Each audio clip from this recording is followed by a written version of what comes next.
ఆకాశవాణి ప్రాంతీయ వార్తలు చదువుతున్నది ఎస్ మణి. ముఖ్యాంశాలు. రాష్ట్ర ముఖ్యమంత్రి నారా చంద్రబాబు నాయుడు ఈరోజు రెవెన్యూ శాఖ P4 విధానంపై సమీక్ష నిర్వహిస్తున్నారు. ప్రకాశం జిల్లాలోని మార్కాపురం నియోజకవర్గంలో జల్జీవన్ మిషన్ పనులకు రాష్ట్ర ఉప ముఖ్యమంత్రి కె పవన్ కళ్యాణ్ ఈరోజు శంకుస్థాపన చేశారు. రాష్ట్రంలో నూతన సాంకేతిక విధానంలో రహదారుల నిర్మాణాన్ని చేపట్టామని రోడ్లు, భవనాల శాఖ మంత్రి బీసీ జనార్దన్ రెడ్డి పేర్కొన్నారు. ఉపాధ్యాయ డీఎస్సీ పరీక్షలను విజయవంతంగా నిర్వహించామని విద్యాశాఖ మంత్రి నారా లోకేష్ పేర్కొన్నారు. ప్రముఖ ఆధ్యాత్మిక తత్వవేత్త స్వామి వివేకానంద వర్ధంతి ఈరోజు. ఇక వార్తల్లోని వివరాలు. రాష్ట్ర ముఖ్యమంత్రి నారా చంద్రబాబు నాయుడు ఈరోజు పలు శాఖలపై సమీక్ష నిర్వహిస్తున్నారు.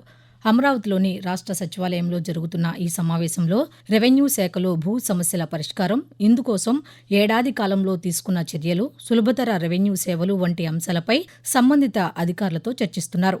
అనంతరం రాష్ట్రంలో పేదరిక నిర్మూలనకు ప్రభుత్వం చేపట్టిన ప్రభుత్వ, ప్రైవేట్, ప్రజల భాగస్వామ్యం P4 పై సమీక్ష నిర్వహించనున్నారు. రాష్ట్ర ఉప ముఖ్యమంత్రి కె పవన్ కళ్యాణ్ ఈరోజు ప్రకాశం జిల్లా మార్కాపురం నియోజకవర్గంలో పర్యటిస్తున్నారు. ఈ పర్యటనలో భాగంగా జిల్లాలోని పశ్చిమ ప్రాంతానికి 1,290 కోట్ల రూపాయలతో జలజీవన్ మిషన్ కింద చేపట్టిన తాగునీటి పథకం పనులకు శంకుస్థాపన చేశారు. అనంతరం నిర్వహిస్తున్న బహిరంగ సభలో పవన్ కళ్యాణ్ పాల్గొన్నారు.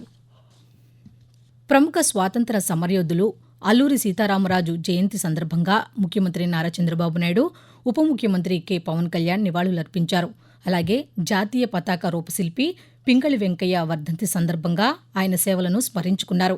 ఇక మరోవైపు కృష్ణా జిల్లా మచిలీపట్నంలో జరిగిన పింగళి వెంకయ్య వర్ధంతి కార్యక్రమంలో రాష్ట్ర రోడ్డు రవాణా సంస్థ చైర్మన్ కొనకళ్ల నారాయణ పాల్గొన్నారు. ఈ సందర్భంగా ఆయన మాట్లాడుతూ, ఆయన మన ప్రాంతం వాడు అవటం మనం ఈ ప్రాంత ప్రజలు గర్వించదగ్గ విషయం. ఆయన పెదకల్లేపల్లిలో జన్మించి విద్యాభ్యాసం అంతా అందులోనే చేసుకుని వీరిలో కాలం సర్వీస్ చేసి తర్వాత స్వాతంత్ర సమరయోధుడిగా గాంధీ గారు అడుగుజాడలు నడుస్తూ ఆ రోజున జాతీయ పతాకం ఎలా ఉండాలి జరిపే పోరాటంలో మనకు జాతీయ పతాకం కావాల్సి వచ్చింది. అప్పుడు జాతీయ పతాకాన్ని సూచనలు, సలహాలు తీసుకుంటే పింగళ వెంకయ్య గారు ఇచ్చినటువంటి జాతీయ పతాకాన్ని జాతీయ స్థాయిలో గుర్తించి దాన్నే మనం జాతీయ పతాకంగా నేటికి కూడా ఉపయోగించుకుంటాము. ఉపాధ్యాయుల పరీక్షలు డీఎస్సీని 23 రోజుల్లో అన్ని విభాగాల సమన్వయంతో విజయవంతంగా నిర్వహించామని విద్యాశాఖ మంత్రి నారా లోకేష్ అన్నారు. ఈ మేరకు డీఎస్సీ నిర్వహించిన అధికారులకు సామాజిక మాధ్యమం X వేదికగా ఈరోజు అభినందనలు తెలిపారు. ఇప్పటికే డీఎస్సీ ప్రాథమిక కీ విడుదల చేశామని, అభ్యర్థనలు పరిశీలించాక తుది కీ విడుదల చేస్తామన్నారు. పరీక్షలు పారదర్శకంగా జరిగాయని, ఎస్సీ ఉపవర్గీకరణ, క్రీడా కోటా వంటి నిబంధనలు పాటించామని తెలిపారు. 3,36,000 మంది అభ్యర్థులు దరఖాస్తులు సమర్పించారని, 92.9% మంది పరీక్షలకు హాజరయ్యారని లోకేష్ వెల్లడించారు. గుంటూరు జిల్లా ప్రత్తిపాడు మండలం నడింపాలెం గ్రామంలో కేంద్ర యోగా, సహజ చికిత్సా పరిశోధనా సంస్థతో పాటు 100 పడకల ఆసుపత్రి, సిబ్బంది గృహ సముదాయ నిర్మాణానికి కేంద్ర ప్రభుత్వం ఆమోదం తెలిపిందని కేంద్ర గ్రామీణాభివృద్ధి శాఖ సహాయ మంత్రి పెమ్మసాని చంద్రశేఖర్ తెలిపారు. 15 ఎకరాల విస్తీర్ణంలో కేంద్ర ఆయుష్ మంత్రిత్వ శాఖ ఈ ప్రాజెక్టును నిర్మించనుందని ఈ మేరకు కేంద్ర మంత్రి ఒక వీడియో సందేశంలో తెలుపుతూ, గుంటూరు ప్రాంత ప్రజలకి మరొక శుభవార్త. ఆయుష్ మినిస్ట్రీ నుంచి central institute of yoga and naturopathy research institute తో పాటు ఒక 100 bed hospital plus staff quarters 15 ఎకరాల స్థలంలో 94 కోట్ల రూపాయలతోటి, అది కూడా 100% సెంట్రల్లీ ఫండెడ్ డబ్బుతోటి నడింపాలెం విలేజ్ ప్రత్తిపాడు మండలంలో యూనియన్ గవర్నమెంట్ అప్రూవ్ చేసింది. ఈ హాస్పిటల్ ద్వారా వచ్చే వైట్ రేషన్ కార్డు ఉన్న వాళ్ళకి, పావర్టీ లైన్ కంటే కింద ఉన్న వాళ్ళందరికీ ఫ్రీగా సర్వీసెస్ ఉంటున్నాయి. అదేవిధంగా దీంట్లో 100 నుంచి 150 న్యూ ఎంప్లాయ్మెంట్ కూడా క్రియేట్ అవుతుంది. ప్రముఖ ఆధ్యాత్మిక తత్వవేత్త స్వామి వివేకానంద వర్ధంతి సందర్భంగా దేశ ప్రజలు ఆయన చేసిన బోధనలు, సందేశాలను స్మరించుకుంటున్నారు.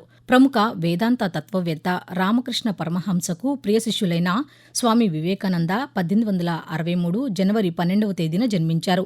యోగా తత్వ శాస్త్రాలపై ఆయన బోధనలు, ఇచ్చిన సందేశాలు యువతపై గణనీయమైన ప్రభావం చూపి వారు సన్మార్గంలో నడిచేలా చేశాయి. 1902 జూలై 4వ తేదీన ఆయన తుదిశ్వాస విడిచారు. ఆకాశవాణి ప్రాంతీయ వార్తలు వింటున్నారు. రాష్ట్రంలో డానిష్ ఆస్ఫాల్ట్ ఫైబర్ నూతన సాంకేతిక విధానంలో రహదారుల నిర్మాణాన్ని చేపట్టామని రోడ్లు, భవనాల శాఖ మంత్రి బీసీ జనార్దన్ రెడ్డి తెలిపారు. నంద్యాల జిల్లా బనగానపల్లిలో ముదిగేడు సంజాముల మధ్య నిర్మించనున్న 2 వరుసల రహదారి నిర్మాణ పనులను మంత్రి ఈరోజు ప్రారంభించారు. అనంతరం ఆయన మాట్లాడుతూ డానిష్ ఫైబర్ సాంకేతిక విధానం ద్వారా రహదారులు ఎక్కువ కాలం మన్నేలా తక్కువ వ్యయంతో నిర్మిస్తున్నామని చెప్పారు. పర్యావరణ అనుకూల రహదారులే లక్ష్యంగా బనగానపల్లె నియోజకవర్గంలో పైలట్ ప్రాజెక్టు ప్రారంభించామని తెలిపారు. కూటమి ప్రభుత్వ ఏడాది పాలనలో ప్రజా సంక్షేమానికి ప్రాధాన్యత ఇచ్చామని జలవనరుల శాఖ మంత్రి నిమ్మల రామానాయుడు అన్నారు. పశ్చిమ గోదావరి జిల్లా పాలకులులో నిర్వహించిన సుపరిపాలనలో తొలి అడుగు కార్యక్రమంలో మంత్రి ఈరోజు పాల్గొన్నారు. ఈ సందర్భంగా ఇంటింటికి వెళ్లి ప్రభుత్వం చేపట్టిన సంక్షేమం, అభివృద్ది కార్యక్రమాలను గురించి వివరించారు. అనంతరం ఆయన మాట్లాడుతూ సూపర్ 6 హామీలను అమలు చేసేందుకు కృషి చేస్తున్నామని వివరించారు. రాష్ట్రాన్ని స్వర్ణాంధ్రప్రదేశ్గా అభివృద్ది చేసేందుకు చర్యలు తీసుకుంటున్నామని బీసీ సంక్షేమ శాఖ మంత్రి ఎస్ సవిత అన్నారు. తిరుమల శ్రీ వెంకటేశ్వర స్వామివారిని మంత్రి ఈరోజు దర్శించుకున్నారు. అనంతరం పాతికేయులతో మాట్లాడారు. తిరుమలలో సామాన్య భక్తులకు టీటీడీ అన్ని రకాల సౌకర్యాలను కల్పిస్తోందని మంత్రి పేర్కొంటూ భక్తాదులతో కూడా చాలా మందితో నిన్న నైట్ మరి ఈరోజు మార్నింగ్ కూడా ఇంటరాక్ట్ అవుతే చాలా బాగుంది. ఒక పక్క ప్రసాదం కావచ్చు, సౌకర్యాలు కావచ్చు, మరి లైన్ సిస్టమ్ కూడా అంతా బాగుంది మాకు అన్న విషయం కూడా తెలియజేశారు. చాలా ఆనందంగా ఉంది. మేము వెంకటేశ్వర స్వామి కోరుకునేది ఒకటి, ఈ రాష్ట్రం సురక్షితంగా ఉండాలి.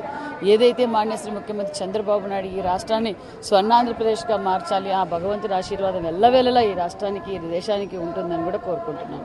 పశ్చిమ గోదావరి జిల్లాలో స్వచ్ఛ సర్వేక్షణ్ గ్రామీణ్ కేంద్ర బృందం ఈ రోజు నుండి పర్యటిస్తోందని జిల్లా కలెక్టర్ చెదలవాడ నాగరాణి తెలిపారు. స్వచ్ఛ సర్వేక్షణ్ ఉత్తమ పంచాయతీలు ఎంపికలో భాగంగా జిల్లాలోని 25 గ్రామ పంచాయతీలలో రోజుకి 2 గ్రామాలు చొప్పున 20 రోజులు కేంద్ర బృందం పర్యటిస్తుందని చెప్పారు. ఈ మేరకు బృందం సభ్యులు గ్రామాలలో సేకరించనున్న అంశాలపై జిల్లా కలెక్టర్ ఒక ప్రకటన విడుదల చేశారు. కేంద్ర బృందం చెత్త సేకరణ, ప్లాస్టిక్ నిషేధం, వ్యర్థాల నిర్వహణ వంటి అంశాలపై క్షేత్రస్థాయి అధ్యయనం చేస్తుందని తెలిపారు. నడికుడి శ్రీకాళహస్తి మార్గంలో నూతనంగా నిర్మించిన న్యూ పిడుగురాళ్ల శావల్యాపురం రైలు మార్గంలో ప్రయాణికుల రైలు ఈ రోజు నుంచి రాకపోకలు సాగిస్తోందని గుంటూరు రైల్వే అధికారులు తెలిపారు. గుంటూరు రైల్వే డివిజన్ పరిధిలోని నెమలిపురి, రొంపిచెర్ల రైల్వే స్టేషన్లలో టికెట్ల విక్రయ కేంద్రాలను రైల్వే శాఖ ఏర్పాటు చేసినట్లు తెలిపారు. ఈ రైలు ఈ రోజు నుంచి వారానికి ఒకసారి నడుస్తుందని వివరించారు. నాందేడ్ నుంచి బయలుదేరే ఈ ప్రత్యేక రైలు నడికుడి, పిడుగురాళ్ల, నెమలిపురి, రొంపిచెర్ల, శావల్యాపురం, వినుకొండ, మార్కాపురం, దొనకొండ, కంబం, నంద్యాల మీదుగా తిరుపతి చేరుకుంటుందని తెలిపారు. వాతావరణం. రాష్ట్రంలోని ప్రస్తుత వాతావరణ పరిస్థితిపై అమరావతిలోని భారత వాతావరణ కేంద్రం అధికారి జి. లక్ష్మి ఆకాశవాణి ప్రాంతీయ వార్తా విభాగానికి వివరిస్తూ ఆంధ్రప్రదేశ్ మరియు యానాం మీదుగా దిగువ ట్రోపో ఆవరణంలో నైరుతి మరియు పశ్చిమ గాలులు వీస్తున్నాయి. వీటి ఫలితంగా రాబో 2 రోజులకు వాతావరణ సూచనలు. ఉత్తర కోస్తా ఆంధ్రప్రదేశ్ మరియు యానాము ఈరోజు మరియు రేపు తేలికపాటి నుంచి ఒక మోస్తరు వర్షాలు లేదా ఉరుములతో కూడిన జల్లులు అనేక చోట్ల కురిసే అవకాశం ఉంది. ఉరుములతో కూడిన మెరుపులు మరియు బలమైన గాలులు గంటకు 40 నుంచి 50 కిలోమీటర్ల వేగంతో వీచే అవకాశం ఉంది. ప్రాంతీయ వార్తలు ముగించే ముందు ముఖ్యాంశాలు మరోసారి. రాష్ట్ర ముఖ్యమంత్రి నారా చంద్రబాబు నాయుడు ఈరోజు రెవెన్యూ శాఖ P4 విధానంపై సమీక్ష నిర్వహిస్తున్నారు. ప్రకాశం జిల్లాలోని మార్కాపురం నియోజకవర్గంలో జల్జీవన్ మిషన్ పనులకు రాష్ట్ర ఉప ముఖ్యమంత్రి కె. పవన్ కళ్యాణ్ ఈరోజు శంకుస్థాపన చేశారు. రాష్ట్రంలో నూతన సాంకేతిక విధానంలో రహదారుల నిర్మాణాన్ని చేపట్టామని రోడ్లు, భవనాల శాఖ మంత్రి బీసీ జనార్దన్ రెడ్డి పేర్కొన్నారు. ఉపాధ్యాయ డిఎస్సి పరీక్షలను విజయవంతంగా నిర్వహించామని విద్యాశాఖ మంత్రి నారా లోకేష్ పేర్కొన్నారు. ప్రముఖ ఆధ్యాత్మిక తత్వవేత్త స్వామి వివేకానంద వర్ధంతి ఈరోజు. ఆకాశవాణి ప్రాంతీయ వార్తలు ఇంతటితో సమాప్తం. తిరిగి సాయంకాలం 6 గంటల 10 నిమిషాలకు విశాఖపట్నం కేంద్రం నుంచి ప్రాంతీయ వార్తలు వింటారు.